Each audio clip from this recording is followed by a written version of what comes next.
Hello बच्चों, आज हम टेस्ट सीरीज़ का डिस्कशन करने जा रहे हैं और हमारा जो सिलेबस है वो सेमीकंडक्टर, इलेक्ट्रॉनिक्स और रे ऑप्टिक्स है। तो इसमें पहला क्वेश्चन क्या है, उसको हम देखते हैं। तो पहले क्वेश्चन में बोल रहे हैं कि पी प्रकार के अर्धचालक में बहुसंख्यक आवेश वाहक है। तो पी प्रकार के अर्धचालक में बहुसंख्यक क्या होते हैं? पोल होते हैं। ये हमें पता है, थ्योरेटिकल क्वेश्चन है बिल्कुल, ठीक है ना? तो इसमें हम पोल मार्क कर देंगे। ये हमारा आंसर हो गया। ठीक है ना? थ्योरेटिकल क्वेश्चन था। अगला क्वेश्चन हम देखते हैं। पी प्रकार के अर्धचालक निर्मित होता है निम्नलिखित के मिलाने से। तो पहला जो ऑप्शन है शुद्ध सिलिकॉन में गैलियम, ठीक है ना? उसके अलावा और भी नीचे दिए हैं, लेकिन हमको पहले से ही पता है कि सिलिकॉन और गैलियम को मिलाने से ही पी प्रकार का अर्धचालक प्राप्त होता है। तो पहला ऑप्शन इसका सही हो गया। ठीक है ना? थ्योरेटिकल है, बिल्कुल इन्फॉर्मेटिव क्वेश्चन। अब अर्धचालक को गर्म करते हैं तो उसका प्रतिरोध क्या हो जाता है? घट जाता है। तभी अर्धचालक में धारा बढ़ती है। तो ऑप्शन ए, प्रतिरोध घटता है। नेक्स्ट क्वेश्चन, बच्चों क्वेश्चन नंबर 4 को डिस्कस करते हैं। एक एन प्रकार का अर्धचालक धनावेशित, उदासीन, ऋणावेशित उपरोक्त में से कोई नहीं। तो एन प्रकार का जो अर्धचालक है उस पर जो चार्ज होता है, यानी एक तरह से कह सकते हैं कोई चार्ज नहीं होता है, यानी वो उदासीन होता है, ठीक है ना? तो इसका थ्योरेटिकल आपको याद होना चाहिए कि ये उदासीन होता है, ठीक है ना? तो यहाँ पे आंसर जो आपका आएगा वो उदासीन हो जाएगा। आंसर बी आपका करेक्ट हो जाएगा। अगले क्वेश्चन में है एन प्रकार के अर्धचालकों में बहुसंख्यक आवेश होते हैं। एन प्रकार के अर्धचालक में बहुसंख्यक आवेश कौन होते हैं? इलेक्ट्रॉन होते हैं। ये आपका आंसर हो गया। नेक्स्ट क्वेश्चन देखते हैं। नेक्स्ट क्वेश्चन में फास्फोरस के साथ अपमिश्रित अर्धचालक में Na तथा NH क्रमशः इलेक्ट्रॉनों व प्रोटॉनों की संख्याएं हैं। तो Na, अब देखो फास्फोरस है ये, ठीक है ना? तो फास्फोरस में जो इलेक्ट्रॉनों की और प्रोटॉनों की ये संख्या बता रहे हैं। तो फास्फोरस जो है पेंटावैलेंट है, ठीक है ना?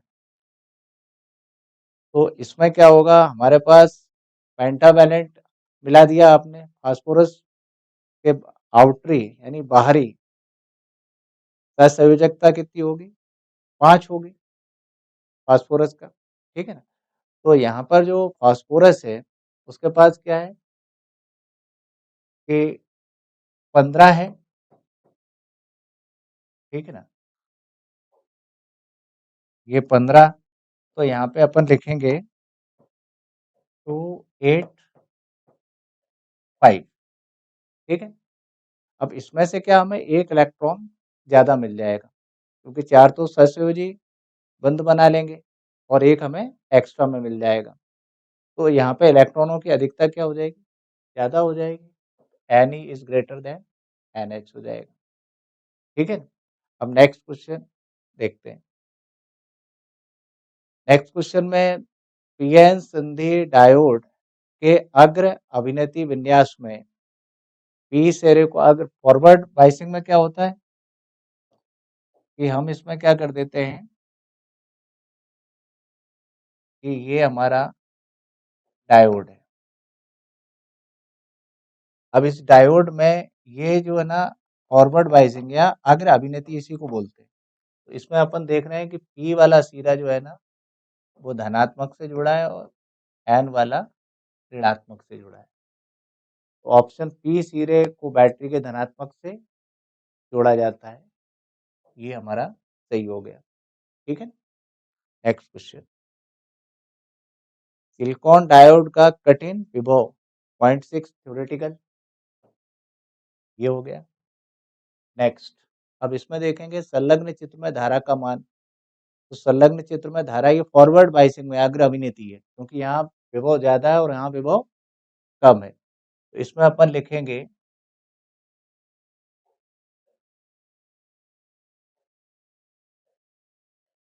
Higher minus B lower I into R, ठीक है ना। तो बी हायर में क्या हो जाएगा, ये 4 वोल्ट, और लोअर में क्या हो जाएगा 1। करंट पूछ रहा है, आई और आर कितना है 300, तो ये हो जाएगा 3 इंटू आई, आई हो जाएगा 1/100, आई का मान हो जाएगा 10 की पावर -2 एम्पियर, ठीक है, 10 की पावर -2 एम्पियर। तो ये अपना आंसर करेक्ट हो जाएगा। अब इसमें आपने पूछा है कि संलग्न चित्र में धारा का मान क्या होगा। देखो ये जो है ना, ये हायर पोटेंशियल है और ये क्या है, लोअर पोटेंशियल है। बड़ी संख्या ऋणात्मक जो होती है वो कम होती है, और ये ये छोटी संख्या होती है और ये बड़ी संख्या होती है। अगर ऋणात्मक चिन्ह लगा है तो ऋणात्मक, ठीक है ना। तो ऐसा आप उल्टा मत समझना। तो ये हायर पे है और ये लोअर पर है, तो ये किस पे हो गई, ठीक है ना। अब यहाँ पर 0 एम्पियर आ जाए, क्योंकि इसके अंदर करंट फ्लो होगा ही नहीं, क्योंकि ये रिवर्स बायस में चली जाएगी, पश्च अभिनति में। अब दूसरा क्वेश्चन नंबर 11। तो क्वेश्चन नंबर 11 में बोल रहा पीएन संधि के अग्र अवनति होने पर निम्न में से कौन सा, ये चित्र बता रहे हैं कौन सा सही होना चाहिए, ठीक है ना। तो अब इस चित्र में अपन जो थर्ड वाला है वो सही है, क्योंकि इसमें होल्स आगे जाएंगे, क्योंकि ये पॉजिटिव टर्मिनल है, इसको रिपेल कर देंगे होल को, ठीक है ना। और यहाँ पे क्या है, ये इलेक्ट्रॉन निगेटिव से रिपेल हो जाएंगे, तो ये ऐसे चलेगी, तो ये वाला सही हो जाएगा। नेक्स्ट क्वेश्चन, नेक्स्ट क्वेश्चन में निम्न में से कौन सा उत्क्रम अभिनेत्री है, यानी रिवर्स बायस में कौन है। तो इसमें बड़ा सावधानी पूर्वक आपको देखना रहेगा। पहले अपन देखते हैं, ये 0 वोल्ट है और ये -10 वोल्ट। तो ये बेटा 0 यानी हायर पोटेंशियल और ये लोअर पोटेंशियल, ठीक है ना। ये हायर हो गया और ये लोअर हो गया। अब जैसे यहाँ पे भी अपन देखेंगे, यहाँ पर ये हायर और ये लोअर, ठीक है। ऐसे ही हम यहाँ पे भी देखेंगे, ये अपना हायर पोटेंशियल है और ये लोअर पोटेंशियल है, और यहाँ पे भी ये हायर पोटेंशियल और ये लोअर पोटेंशियल, ठीक है ना। अब अपन को देखना है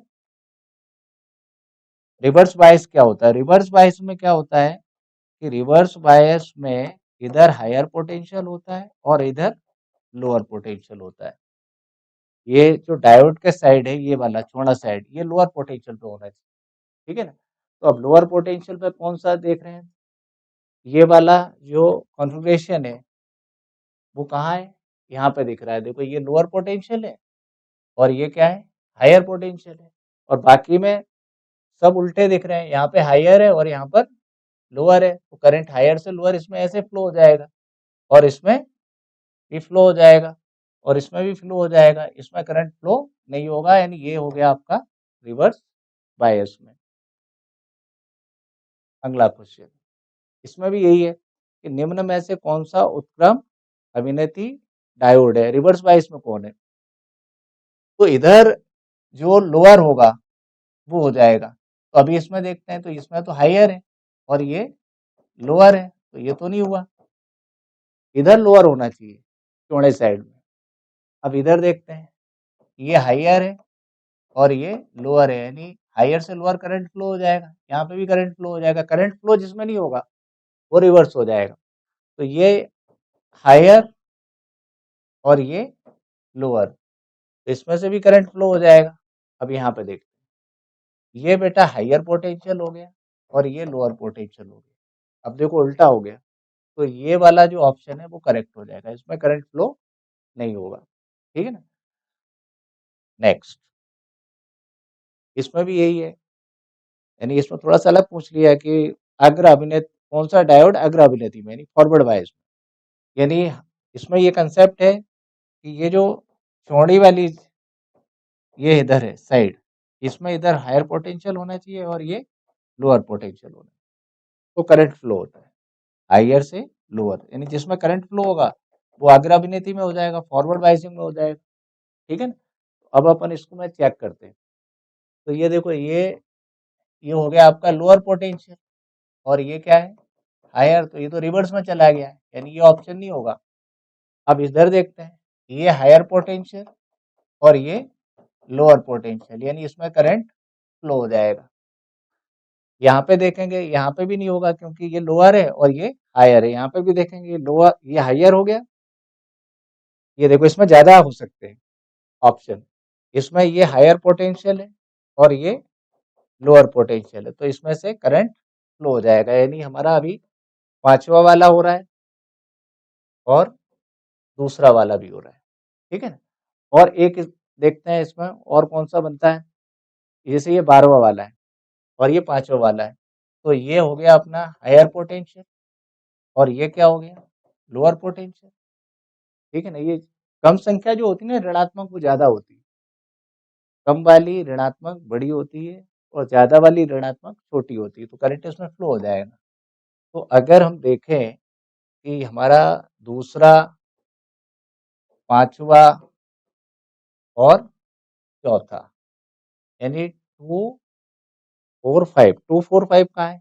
ये रहा, ये हमारा ऑप्शन है 2 4 5, डी ऑप्शन। इसमें ये बताना था कि कितने जो फिगर है वो फॉरवर्ड बायस को रिप्रेजेंट कर रहे हैं। अगला क्वेश्चन। अब इसमें तो डायग्राम पूछ लिया, अर्धदृष्टकारी का सही परिपथ क्या है? तो सेकंड वाला दिख रहा है आपने, बी वाला, ये हमारा सही डायग्राम है, हाफ वेव रेक्टिफायर है ये। ठीक है ना? तो नेक्स्ट क्वेश्चन देखते हैं। अब इसमें बोला है कि सिलिकॉन डायोड परिपथ में दिखाया गया एक बिंदु ए और बी के बीच विभवांतर। अब ये देखो रिवर्स बायस में है, तो ओपन सर्किट की तरह काम करेगा। तो ओपन सर्किट में जो ए और बी के बीच में जो विभवांतर है वो 6 वोल्ट ही रहने वाला है, क्योंकि इसमें करंट फ्लो होगा नहीं, फ्लो ही नहीं होगा, तो विभवांतर वही का वही रहेगा, यानी 6 वोल्ट ही रहेगा यहाँ। ठीक है? नेक्स्ट, फोटोडायोड की सांकेतिक पहचान, सिंबल पूछा है, ए है। इसके बाद चित्र में दिखाए गए परिपथ में लगे एक आदर्श पीएन संधि से प्रवाहित धारा, इसमें आपको धारा बताना है। ठीक है ना? तो अब देखेंगे अपन यहाँ पर, ये बेटा लोअर पोटेंशियल है और ये कैसा है? ये हायर पोटेंशियल पर है। तो अब लोअर से हायर पोटेंशियल, ये लोअर है ये हायर है, तो करंट फ्लो ही नहीं होगा इसमें, करंट तो क्या हो जाएगा? जीरो हो जाएगा, रिवर्स वाइज में चला गया। नेक्स्ट, चित्र में 4 लॉजिक गेट के संकेत दिखाए गए हैं, इनमें से और, नॉर और एंड गेट बताना है, इनके संकेत बताना है। तो पहले हम और की बात करते हैं। और गेट कौन बता रहा है भाई? और गेट का संकेत ये होता है नॉर। नॉर को अपन कैसे ऐसे तोड़ देते हैं ना, आपको बताया था नॉर, नॉर को ऐसे तोड़ देते हैं, और प्लस नॉट, यानी यहाँ पे और गेट इस टाइप से और ये नॉट गेट बना दिया, इस टाइप से बनता है। तो इसमें ऐसा कौन दिख रहा है? यहाँ पे इनपुट लगा देते हैं, ये वाला दिख रहा है। ठीक है ना? और नैंड गेट में भी यही करते हैं, नॉट और एंड। तो ये रहा। तो यानी अपने पास जो है ये अपना फिगर नंबर 1 और फिगर नंबर 3 और फिगर नंबर 4, यानी 1 3 4, 1 3 4 ये रहा। ये हमारा आंसर हो गया। नेक्स्ट क्वेश्चन, निम्न सत्य सारणी किस गेट के समतुल्य है? अब आप देखोगे, अगर ए और बी को मैं जोड़ दूं तो मुझे 0 मिलेगा, और 0 प्लस 1 को जोड़ दूं तो 1 मिलेगा, 1 प्लस 0 को जोड़ दूं तो भी 1, और 1 प्लस 1 को जोड़ूंगा तो भी। ऐसा किस में होता है? ऐसा और गेट में होता है। ये और गेट की हो गई। नेक्स्ट, निम्न सत्य सारणी किस गेट की है, ठीक है ना। तो यहाँ पर जो ये आउटपुट है इसके हिसाब से अपन देखें तो एक्सक्लूसिव नॉर गेट की ये दिखाई पड़ती है, क्योंकि एक्सक्लूसिव नॉर गेट का जो बूलियन एक्सप्रेशन है वो ये होता है। तो देख लेते हैं इसको कौन सेटिस्फाई करता है। जैसे अपन यहाँ पे ए और बी की वैल्यू 0 सिलेक्ट कर ली, तो अगर मैं इसकी 0 वैल्यू सिलेक्ट करता हूँ तो ये 1 बन जाएगा और ये 0 बन जाएगा और ये 0 और ये क्या हो जाएगा 1 हो जाएगा, ठीक है ना। तो कुल मिला के यहाँ पे कितना मिला 0 और इस पे ही कॉम्प्लीमेंट चढ़ाना पड़ेगा, तो यहाँ पे क्या बन जाएगा 1। अगला सेट भी अगर अपन देखेंगे तो एक्सक्लूसिव नॉर को ही सेटिस्फाई करेगा, ठीक है। नेक्स्ट क्वेश्चन, इसमें ये कह रहे हैं कि दिए गए लॉजिक गेटों के निकाय के लिए यदि निवेशी ए बी सी बराबर 0 है और ए बी सी बराबर 1 है और इनपुट हमेशा, तो डी की स्थिति क्या होगी, यानी अपने को आउटपुट में क्या मिलेगा, ये इनपुट दिए हुए। तो अब देखते हैं पहले अपन ए बी सी, ए भी बी देना है और ए बी सी सबको क्या देना है आपको 0, ठीक है ना। तो डी की स्थिति बताना है और यहाँ पे दूसरा वाला जो सेट दिया है वो इन्होंने बोला है कि ए बराबर बी इक्वल टू 1 और सी को इन्होंने बोला है 0। तो आपको डी के बारे में बताना है, डी का यानी कि आउटपुट क्या आएगा। तो अगर अपन पहले अपन इसमें क्या करते हैं, बूलियन एक्सप्रेशन बना लेते हैं। ये और गेट है तो ये हो जाएगा ए प्लस बी और ये सी, ठीक है। अब ये आगे फिर आएगा तो ये यहाँ पे मल्टीप्लाई कर देगा, यानी ए प्लस बी सी और ये जो बबल गेट है ये इस पर कॉम्प्लीमेंट चढ़ा देगा। तो अब इस आउटपुट के हिसाब से देखते हैं क्या हमारे पास आता है, A plus B dot C complement.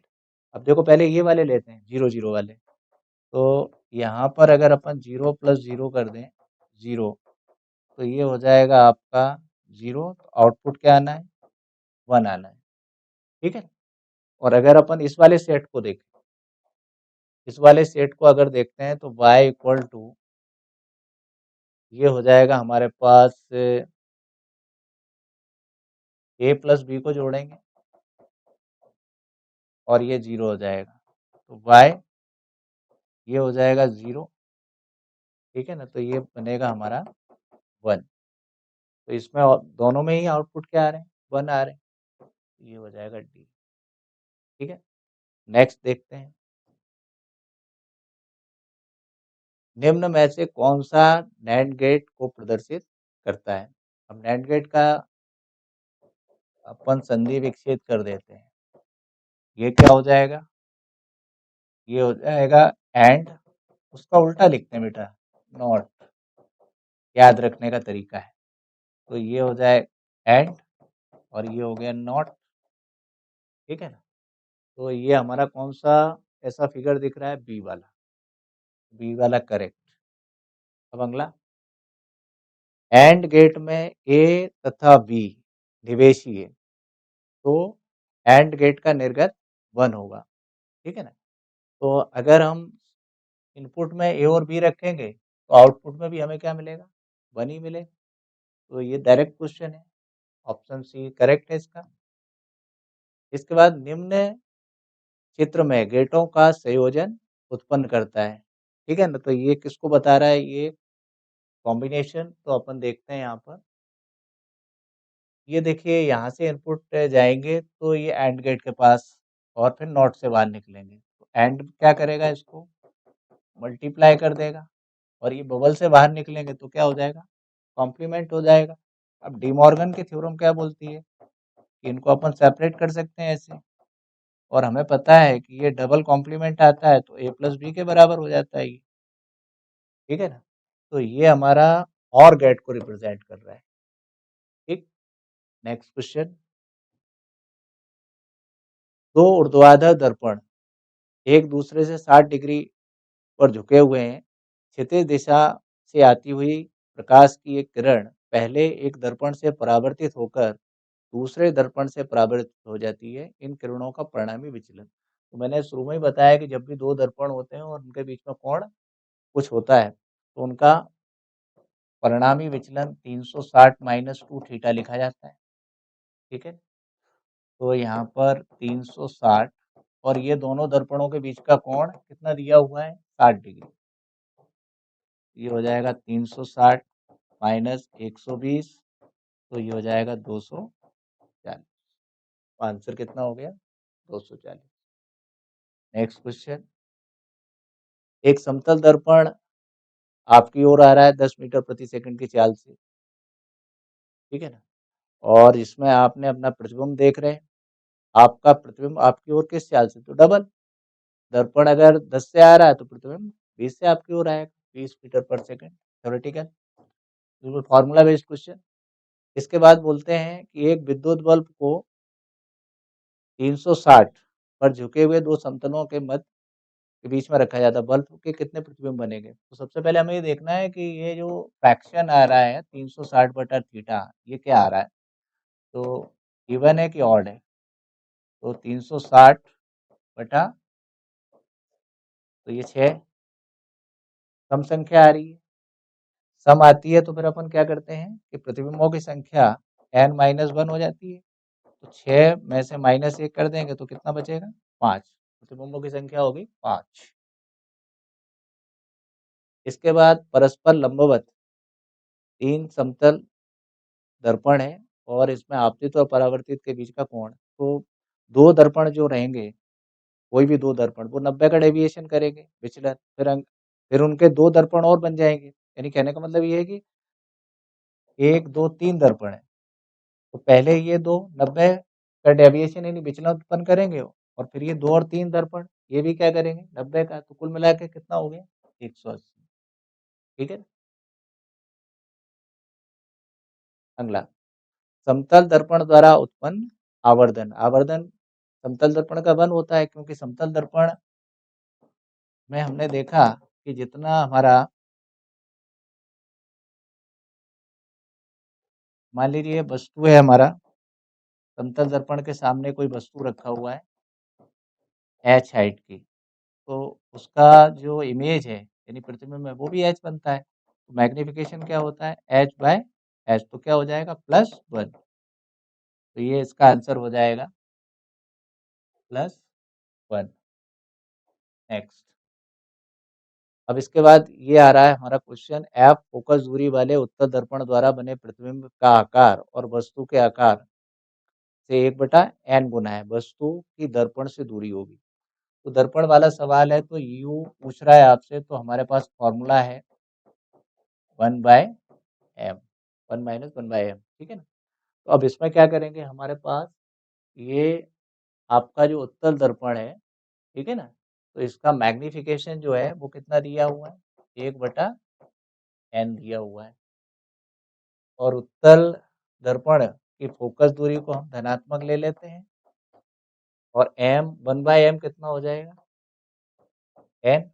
अब दूरी हमेशा ऋणात्मक होती है वस्तु की, तो ऋणात्मक में इसको लेंगे, माइनस साइन को बाहर निकाला, n-1। नेगेटिव साइन ये बता रहा है कि ये वस्तु जो है, वस्तु की दूरी है u, जो कि दर्पण के सामने रखी। दर्पण के सामने अपन नेगेटिव लेते हैं, तो इस नेगेटिव साइन को यहाँ पे आंसर में नहीं देखना है, ठीक है ना? नेगेटिव सिर्फ ये बताता है कि दर्पण के सामने रखी हुई है, ठीक है ना? ये या फिर ये बताएगा ये वस्तु की दूरी है, ठीक है?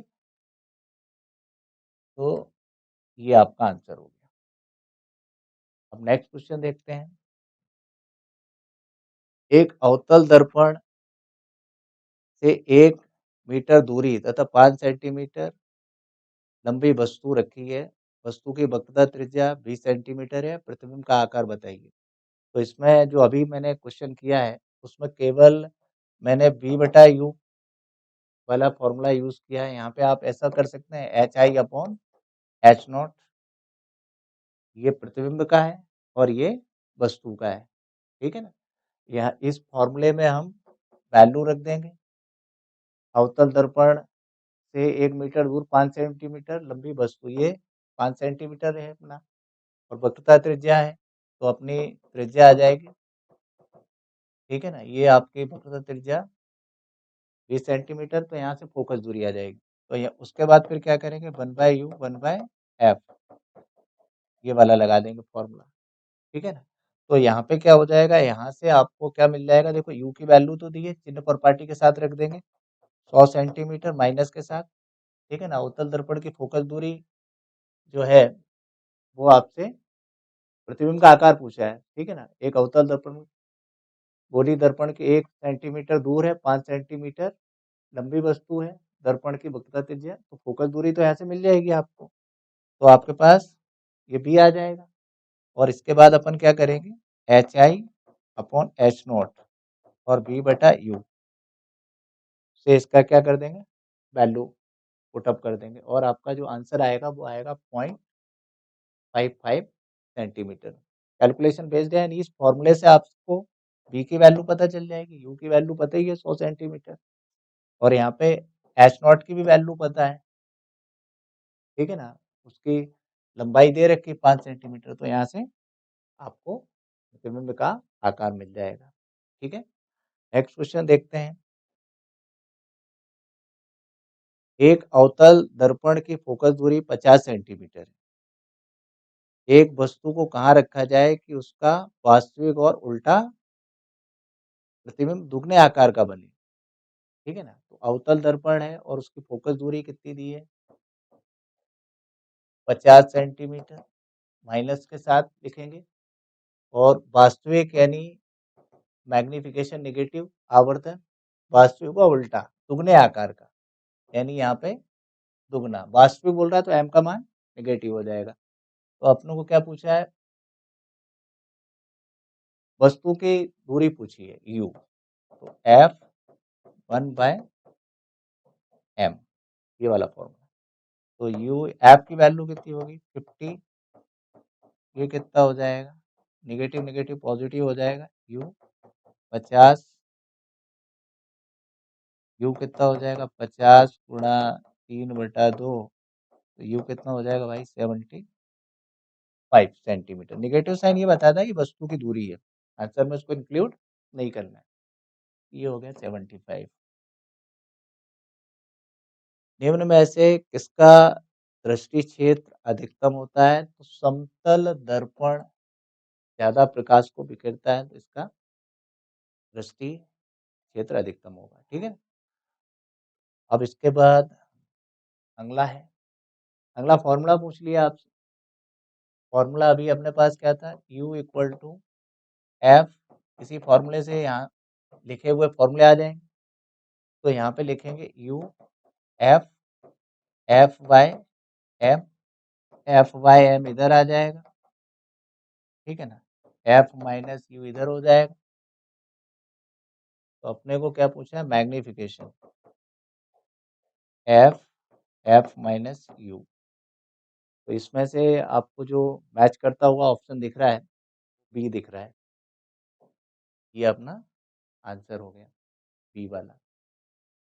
अगला क्वेश्चन, अगला क्वेश्चन बोल रहे हैं कि पी प्रकार का सिलिकॉन, पी प्रकार का सिलिकॉन अर्धचालक प्राप्त करने के लिए, पी प्रकार का सिलिकॉन अर्धचालक प्राप्त करने के लिए हमें शुद्ध सिलिकॉन में मिलाना पड़ता है, ठीक है ना। अब पी प्रकार का जो अर्धचालक है उसमें क्या पाए जाते हैं, बहुतायत में होल पाए जाते हैं, ठीक है ना। तो होल अपने को चाहिए रहते हैं, तो हम इसमें क्या करते हैं कि त्रिसंयोजी पदार्थ को मिला देते हैं, ठीक है ना। अब त्रिसंयोजी पदार्थ कौन है, इसमें एल्युमिनियम, तो इसमें एल्युमिनियम को मिला दिया जाएगा, तो हमें क्या मिल जाएगा, पी प्रकार का अर्धचालक मिल जाएगा।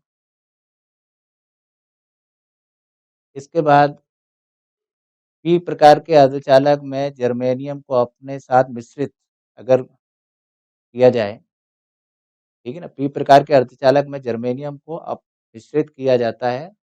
तो अब आप बताएं कि इसमें जो है ऑप्शन है ना, सभी आ जाएंगे, क्योंकि देखो गैलियम, बोरॉन और एल्यूमिनियम ये त्रिसंयोजी है, ठीक है ना।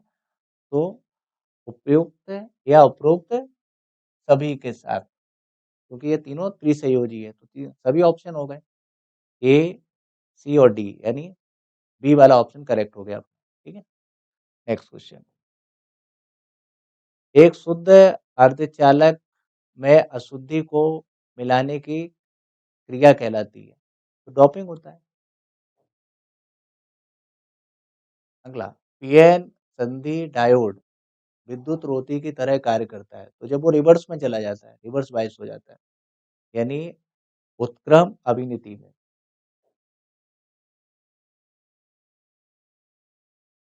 पीएन संधि डायोड का उपयोग किया जाता है, तो इंग्लिश में भी अपन पढ़ के समझ सकते हैं, अगर हिंदी में समझ में ना आए तो रेक्टिफायर या अधिष्टकारी या रुजुकरण के लिए, यानी ऑप्शन बी। ठीक है ना। इसके बाद नेक्स्ट क्वेश्चन है, निम्न में से कौन सा अग्र अभिनेत्री है। इनमें से अपने को बताना है कि कौन सा अग्र अभिनेत्री है। तो भाई पी की साइड क्या होना चाहिए, पॉजिटिव लगा होना चाहिए। ये पी होता है और ये एन होता है, यानी इधर हायर पोटेंशियल होना चाहिए, इधर लोअर पोटेंशियल होना चाहिए। ठीक है ना। तो ये वाला जो कॉन्फ़िगरेशन है, यानी सी वाला, ये हमारा अग्र अभिनेत्री में है। इसके बाद निम्नलिखित चित्रों में दर्शाए गए डायोडों में से कौन सा पश्च यानी रिवर्स बायस वाला है। ठीक है ना। रिवर्स बायस में मैं फिर से आपको बता रहा हूँ कि हमेशा रिवर्स बायस में क्या होता है कि ये हमेशा लो पोटेंशियल पे होगा और ये हमेशा हाई पोटेंशियल पे होगा। तो ये अपने को चेक करना है कौन क्या है। तो बेटा ये आपका हो गया, ये वाला हो गया हायर पोटेंशियल और ये वाला लोअर पोटेंशियल, तो ये तो फॉरवर्ड में चला गया। ठीक है ना। अब अपने को क्या करना है, ये वाली जो चौड़ी पट्टी है, ये देख, आपको याद रखने का तरीका है, ये लोअर पोटेंशियल में होना चाहिए। अब यहाँ पे देखते हैं, ये 0 है, ये -10, तो ये हायर पे हो गया, ये लोअर पे, तो ये भी नहीं है। ठीक है ना। अब यहाँ पे देखते हैं, ये हायर है और ये लोअर है, ये सब फॉरवर्ड में। यहाँ पे देखते हैं, ये लोअर पोटेंशियल और ये हायर पोटेंशियल। अब देखो ये इससे मैच कर रहा है, ये वाला मैच उससे कर रहा है, इससे। ठीक है ना। क्योंकि यहाँ पे क्या है, लोअर, यहाँ पे भी लोअर, और ये जो ऐसा लाइन खींचते हैं, यहाँ पे क्या होना चाहिए, हायर, तो ये हायर है, तो ये वाला ऑप्शन हमारा करेक्ट हो गया। नेक्स्ट क्वेश्चन, निम्न में से कौन सा अर्धचालक डायोड पश्च अभिनेत्री में, फिर से वही, रिवर्स में कौन है, तो रिवर्स में फिर से मैं यही बता देता हूँ कि यहाँ पर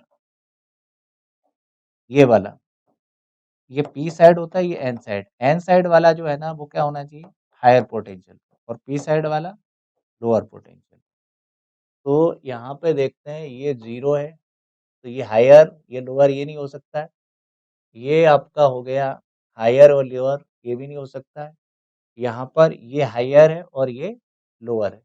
अब यहाँ पे देखो, ये 0 है, 0 बड़ा होता है -5 से, तो यहाँ हायर हो गया और ये लोअर हो गया, यानी यहाँ पे ये एन साइड पे क्या हो गया, हायर हो गया, और ये क्या हो गया, लोअर पोटेंशियल, तो ये चला गया अपना रिवर्स बायस, यानी जो डी वाला है वो हमारा कहाँ हो गया, रिवर्स बायस पे चला गया।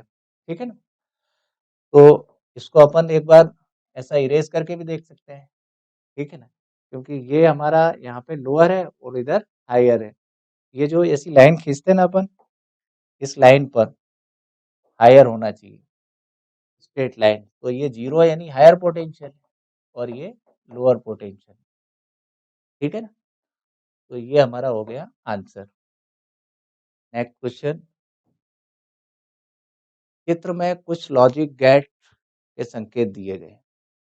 पहला एक्सक्लूसिव और गेट हमारे सामने है, और उसके बाद नॉर गेट।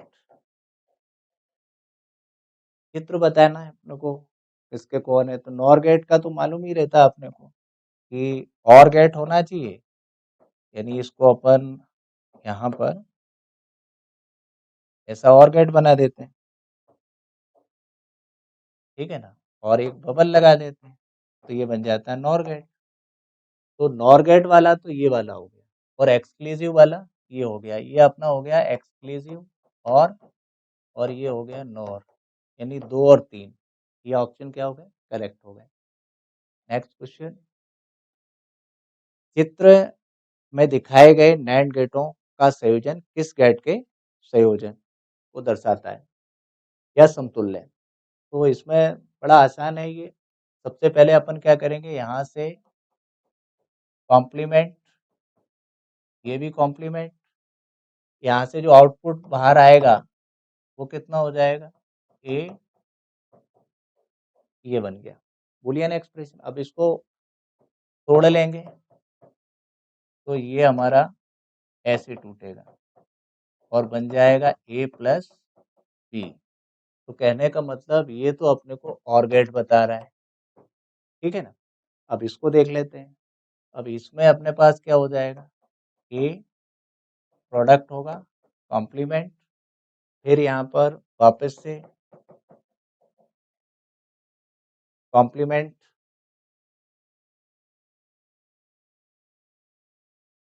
डबल कॉम्प्लीमेंट हो गया, ठीक है। अब इसमें अपने को यहाँ पर ए डॉट बी और दोबारा फिर हमने यहाँ पे कॉम्प्लीमेंट कर दिया डबल, ठीक है ना। अब साथ में जब ये आएगा यहाँ पर, ठीक है ना, तो ये कुछ इस टाइप से टूट जाएगा। पहले वाले को तो और गेट अपन ने बना दिया, ठीक है। पहला वाला क्या हो गया? और गेट हो गया। अब इसको हमको क्या करना है? सॉल्व करना है, ठीक है ना। तो इसको अगर अपन सॉल्व करें, जैसे यहाँ पे अगर अपन तोड़ते हैं ए प्लस बी, कैसे टूटेगा और फिर यहाँ पे कॉम्प्लीमेंट होके आएगा, तो इसको अपन इस तरीके से थोड़ा सॉल्व कर लें तो ज़्यादा बेटर रहेगा।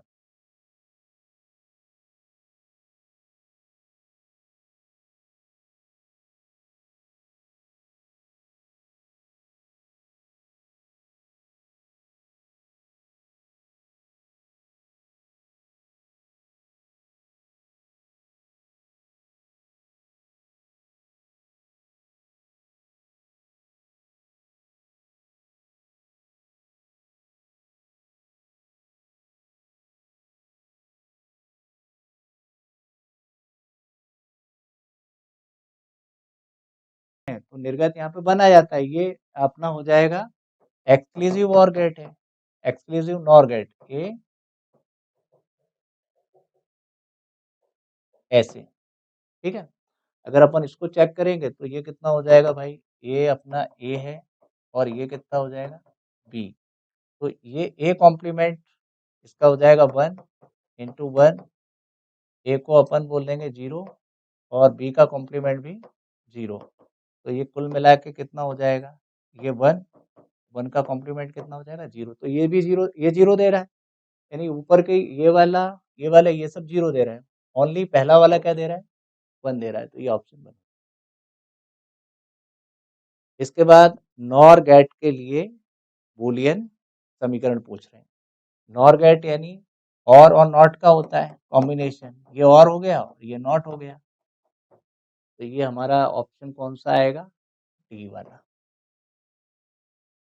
इसके बाद बोल रहा है किन्हीं दो समतल दर्पणों के बीच कितना कोण होना चाहिए जिससे कि किसी भी आपतन कोण के लिए आपतित किरण दोनों दर्पणों से परावर्तित किरण एक दूसरे के क्या हो? समानांतर हो, ठीक है ना। तो समानांतर जब ही होगी जब दोनों दर्पणों के बीच में कोण कितना होता है? 90 डिग्री। ये हम अच्छी तरीके से हमें मालूम है, ठीक है ना। तो इसका आंसर क्या हो जाएगा? 90 डिग्री हो जाएगा। समानांतर जब ही चलेंगी, जैसे एक लेंस ऐसा रखा, एक दर्पण ऐसा है और एक ऐसा है हॉरिजॉन्टल इस टाइप से, ठीक है ना। तो ये न्यूमेरिकल किया हुआ था हमने, ठीक है ना। तो 90 डिग्री का आंसर हो जाएगा।